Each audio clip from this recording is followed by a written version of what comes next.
So hello and welcome back to another video. তো আজকে কথা বলবো নেটফ্লিক্সের নতুন ওয়েব সিরিজ মুসাফির ক্যাফে বলে ওয়েব সিরিজটাকে নিয়ে। এই ওয়েব সিরিজে মুখ্য চরিত্রে এখানে ক্যারেক্টার প্লে করেছে বিক্রান্ত মাসি, বেদিকা পিন্টু এবং মহিমা। তো কেমন হলো মুসাফির ক্যাফে সেটা নিয়ে কথা বলবো। মূলত এই গল্পের যদি স্টোরি লাইন নিয়ে কথা বলি, যেখানে গল্পটা দুটো টাইম লাইনের সাথে চলে এবং যেখানে তোমরা দেখতে পাবে যে সুধা এবং বিক্রান্ত মাসি যে ক্যারেক্টারটা প্লে করছে চন্দন, এই দুটো চরিত্র তারা তাদের ক্যারেক্টার মানে তারা তাদের ইনিশিয়াল দিনের একটা কাহিনী দেখাচ্ছে এবং একটা প্রেজেন্ট টাইমের কাহিনী দেখাচ্ছে। তো দুটো টাইম লাইনে পুরো সিরিজটা চলে এবং যেখানে দেখায় যে সুধা এবং চন্দনের তাদের লাইফের কোথাও গিয়ে প্রফেশন আলাদা হলো, তাদের স্বপ্নটা কোথাও গিয়ে একই। এবং অন্যদিকে কাট টু প্রেজেন্ট টাইমের আরেকটা চরিত্রকে দেখাচ্ছে, প্রীতি বলে, যে ক্যারেক্টারটা মহিমা প্লে করেছে। ওই চরিত্রটা কোথাও গিয়ে প্রেজেন্ট টাইমে নিজের স্বপ্নকে কোথাও গিয়ে ভুলে গিয়ে সে একটা অন্য জিনিসের সাথে বা অন্য স্বপ্নের মানে তার হাজবেন্ড বলো বা তার বয়ফ্রেন্ডের স্বপ্নকে সে কোথাও গিয়ে নিজের বানিয়ে ফেলেছে। তো এইটা হচ্ছে ওয়েব সিরিজের মেন প্লট পয়েন্ট। এবার এর বেশি জানতে হলে তোমাদেরকে নেটফ্লিক্সে গিয়ে ওয়েব সিরিজটা দেখতে হবে। প্রথমত এই ওয়েব সিরিজের যদি পজিটিভ পয়েন্ট গুলো নিয়ে কথা বলি, তো ফার্স্ট অফ অল এই ওয়েব সিরিজের ক্যারেক্টার স্ট্যাবলিশমেন্ট দারুণ। মানে তিনটে চরিত্র, তিনটে ক্যারেক্টারের পার্সপেক্টিভ, তিনজনের চরিত্রগুলোকে ডিফারেন্সিয়েশন করে দেখানো এবং ব্যাক স্টোরি বেসিসও, মানে একটা পার্টিকুলার ক্যারেক্টার আছে যার কখনো ব্যাক স্টোরি আমাদেরকে দেখাবেই না, বাট তারপরেও সেই চরিত্রটা আমাদের ইমোশনালি বিশালভাবে কানেক্ট করতে পারে। তো ক্যারেক্টার স্ট্যাবলিশমেন্ট একদম স্টার্টিং থেকেই খুব সুন্দর এই সিনেমাটা। এর পাশাপাশি পুরো থ্রু আউট সিরিজটা ওয়েল রিটেন একটা সিরিজ। মানে যেভাবে এই সিরিজটাকে লেখা হয়েছে না, মানে এই সিরিজের প্লট বলো, এই সিরিজের প্রত্যেকটা পার্টিকুলার সিন বলো, সেগুলো মানে একই ন্যারেটিভের মধ্যে পার্টিকুলার পুরো সিরিজটা মানে পুরো 8টা এপিসোড বের করে দেয়। বাট তারপরও যেভাবে লেখা হয়েছে, যেভাবে এক একটা ডায়লগ লেখা হয়েছে, সেগুলো প্রচন্ড এঙ্গেজেবল। এর পাশাপাশি পারফরমেন্স তো দারুণ।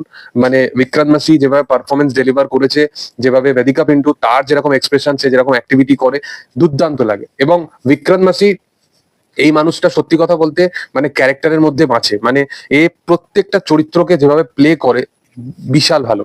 মানে বিক্রান্ত মাসির একটা টাইম দেখাচ্ছে যেখানে সেই চরিত্রটা মানে প্রচন্ড প্যাশনেট একটা চরিত্র, যে প্রচন্ড অনেক কিছু অ্যাচিভ করতে চায়, তারপরে কম্প্রোমাইজের সময় সে কম্প্রোমাইজও করে দিচ্ছে। এবং তারপরে কাট টু প্রেজেন্ট টাইমে দেখাচ্ছে যে বিক্রান্ত মাসি সে সবকিছু অ্যাচিভ করে নিয়েছে, বাট তার মধ্যে কোথাও গিয়ে একটা খুশি নেই। তো সেই জিনিসটা দারুণ ভাবে এখানে তার পারফরমেন্সের মধ্যে পুরো বিষয়টা বেরিয়ে আসে। এবং এখানে বেদিকা পিন্টুকে দেখতে দারুণ লাগে এবং তার পারফরমেন্স পুরো থ্রু আউট সিরিজ জুড়ে দুর্দান্ত। এবং পার্সোনালি তার আমি এখনো পর্যন্ত যতগুলো কাজ দেখেছি আমার দারুণ লেগেছে। মহিমা সে স্পেস কম পায় যদি কম্পারেটিভলি এদের অনুযায়ী দেখা যায়, বাট তারপরও যেভাবে সে পারফরমেন্স ডেলিভার করে, তার ক্যারেক্টারে কোনো ব্যাক স্টোরি নেই, আমরা পুরো থ্রু আউট তার ক্যারেক্টারটাকে এপিসোডিক ওয়াইজ এক একটা এপিসোডে তাকে আরো বেশি জানতে পাচ্ছি। তো সেই চরিত্রটাকে এখানে দারুণ ভাবে এক্সপ্লোর করা হয়েছে। স্পেশালি একটা সিন আছে যেখানে সে লাস্টের দিকে মানে ব্রেকডাউন হয়ে যায়, তো ওই জায়গাটা সে দারুণ ভাবে পুল অফ করে। এর পাশাপাশি পুরো থ্রু আউট সিরিজটা একটা কাইন্ড অফ স্টার্টিং এর দিকে একটা কমেডি ভাইব দেবে, একটা ফিল গুড ভাইব একটা সিরিজ এটা। মানে কোথাও গিয়ে তোমাদেরকে বোর ফিল করবে না, কখনো ইমোশনালিও তোমাদের সাথে কানেক্ট করবে, কখনো কমেডি ওয়াইজও কানেক্ট করবে। তো একটা হিউমারও রাখা হয় যেখানে কমেডি গুলো ভালোভাবে ওয়ার্ক করছে। স্ক্রিন প্লে দুটো টাইম লাইনে চলে, যেটা নিয়ে বললাম যে দুটো স্টোরি এখানে স্ক্রিন প্লে দেখাচ্ছে, পার্টিকুলার দুটো সময় বেসিসে কাজটা এগোচ্ছে, বাট ডিফারেন্সিয়েশনটা মানে ফিল করা যায়। মানে কাইন্ড অফ এক একটা পার্টিকুলার সিন আছে যেখানে ফ্রেমিং ওয়াইজও এত সুন্দর। মানে একটা পার্টিকুলার শট চলছে এবং সেখানে হঠাৎ করে ওই পার্টিকুলার শটটা নিয়ে মানে একটা দেওয়ালেতে ছবি আটকানো আছে, তারপরে ওই লোকেশনটাকে ক্যাপচার করে প্রেজেন্ট টাইমে আবার একটা সিন দেখানো হচ্ছে। তো ফ্রেমিং ওয়াইজ এই সিনেমাটা দারুণ। মানে থ্রু আউট সিরিজটাকে যেভাবে তারা শুট করেছে সেটাও ব্যাপক।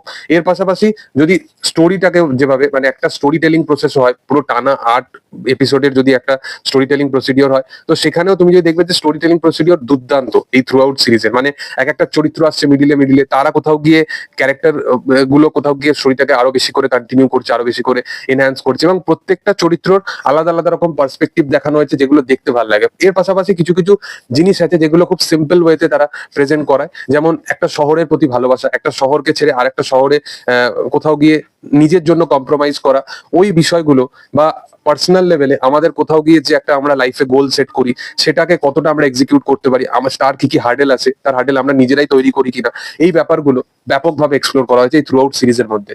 এবং এই লাভ ট্রায়াঙ্গেল মানে বলিউডে টিপিক্যাল লাভ ট্রায়াঙ্গেল তোমরা দেখেছো, বাট এই যে ট্রায়োটা তোমাদের মানে কাইন্ড অফ অন্যরকম ফিল করাবে, যেখানে কোনো চরিত্রের প্রতি কোনো হেট্রেড ফিল হবে না, বাট তারপরে মনে হবে যে এই ক্যারেক্টারটা মানে চন্দনের চরিত্রটা সে দুটো ক্যারেক্টারকেই ডিজার্ভ করে। মানে এমন ভাবেই পরিচালক দেখিয়েছে পুরো বিষয়টাকে, সেটা দেখতে ভাল লাগে।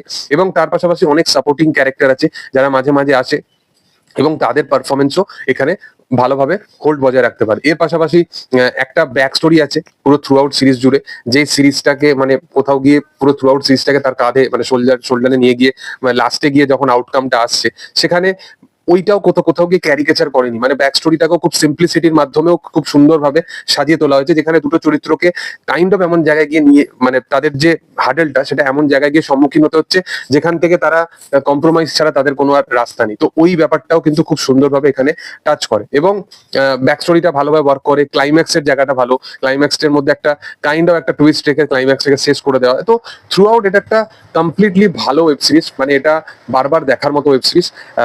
এবং আমার পজিটিভ পয়েন্ট বলতে এগুলোই এই সিরিজের প্রতি ছিল। সিরিজের দুটো জিনিস আছে যেটা আমার নেগেটিভ লেগেছে। ফার্স্ট অফ অল, প্রথমত এই সিরিজটা একটু বেশি স্ট্রেচেবল মনে হবে, মানে একটু বড় মনে হবে কিছু কিছু জায়গায়। অবশ্যই একটু বাদ দিয়ে এই সিরিজটা অন্তত 5টা থেকে 6টা এপিসোডের সিরিজ হওয়া উচিত ছিল। এর পাশাপাশি কিছু কিছু পার্টিকুলার ক্যারেক্টার আছে যাদের মানে স্টার্টিং থেকে শুরু করে তাদের ক্যারেক্টার ইন্টেনশন যেগুলো ভালো, বাট কিছু কিছু জায়গায় তাদেরও ওই আননেসেসারি একটুখানি অন্য চরিত্রকে মোটিভেট করা, ওই ব্যাপারগুলো একটু আননেসেসারি লাগবে। আদারওয়াইজ এটা একটা ভালো কমপ্লিট একটা ওয়েব সিরিজ এবং 8টা এপিসোডের ওয়েব সিরিজ, মানে বুঝতেই পারছো যে ভালো ওয়েব সিরিজ। এবং সেখানে যে অডিয়েন্সের সাথে যে একটা ইমোশনালি কানেক্ট ফিল করানো, সেটাও কিন্তু দারুণভাবে করেছে এই সিরিজটা। তোমাদের কি বক্তব্য, তোমরা কতটা এক্সাইটেড আছো এই কাজটা নিয়ে, সেটা অবশ্যই কমেন্ট সেকশনে জানাতে পারো। এবং তোমরা যদি এই কাজটা দেখে থাকো সেটাও তোমাদের কি ফিল সেটাও জানাতে পারো। ভিডিও যদি ভালো লেগে থাকে অবশ্যই তোমরা লাইক শেয়ার সাবস্ক্রাইব করে দিও এবং পাশে থেকে বেল আইকনটা অবশ্যই প্রেস করে দিও। Thank you all, by.